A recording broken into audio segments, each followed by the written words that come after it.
Okay, now let's talk about Venn diagram. Venn diagram. Now, who is the person who is the proponent of this Venn diagram? Do you know the person? He is an English logician, John Venn. Now, what is the meaning of a Venn diagram? A Venn diagram is a pictorial representation involving relations between and among sets. Now, Venn diagram is simply a drawing.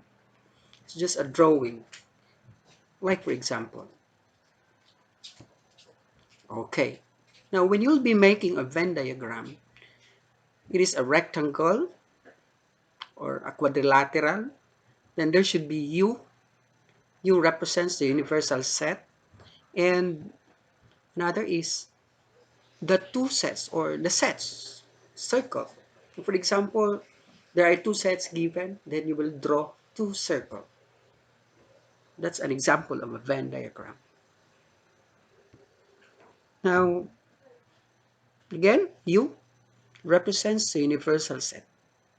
And circle A represents set A. And circle B represents set B. Another example. Okay. So this is an example. Example number 2 of a Venn diagram. A quadrilateral. And there should be U, which represents the universal set. And there are three circles already. Well, these three circles means there are three sets given. So circle Y represents set Y. Circle X represents set X. And circle Z represents set Z. So that's an example of a Venn diagram. Okay, next. Subsets in Venn diagram. Now actually, Venn diagram is very important in sets, in solving problems about set, because it is very visible and clear for you to look at in every answer of every question of the problem. So how will we represent subsets in Venn diagram? Now, say for example, set A whose elements are 1, 2, 3, 4, 5, 6, 7, 8, 9. And set B whose elements are 1, 2, 3. So it is clear in our previous discussion that B is a subset of A. It's because all of the elements on B were found on A. So we will say B is a subset or proper subset of A. But A is a superset of B.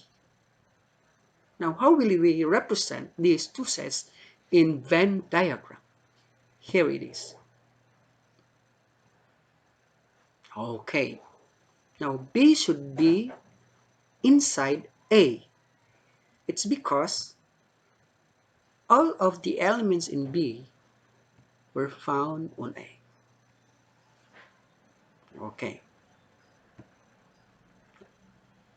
Now, A surrounds B because A is a superset of B. So that's how a Venn diagram looks like in our example, set A and set B. So an oval is inside a circle. So B is a proper subset of A, or shall we say subset. In some math books, they distinguish it as subsets. Okay, next example. Example number 2. X whose elements are A, B, C, D, and Z whose elements are A, B, C, D, E, F, G, H. Which has the greater number of elements? Is it X or Z? So the greater number of elements is Z, and X has the lesser number of elements. So what do you think the Venn diagram looks like on this example? Which surrounds the other?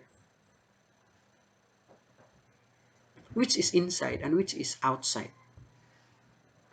Okay, let's try to look at it. Okay, so X is a proper subset of Y, or shall we say proper subset or subset of Y, because it has lesser number of elements than Y. Now, this is how the Venn diagram looks like on this example number 2. Okay, so the X is inside Z. It's because all of the elements in X were found on Z. So Z is Z contains X. That's how the Venn diagram looks like on this example.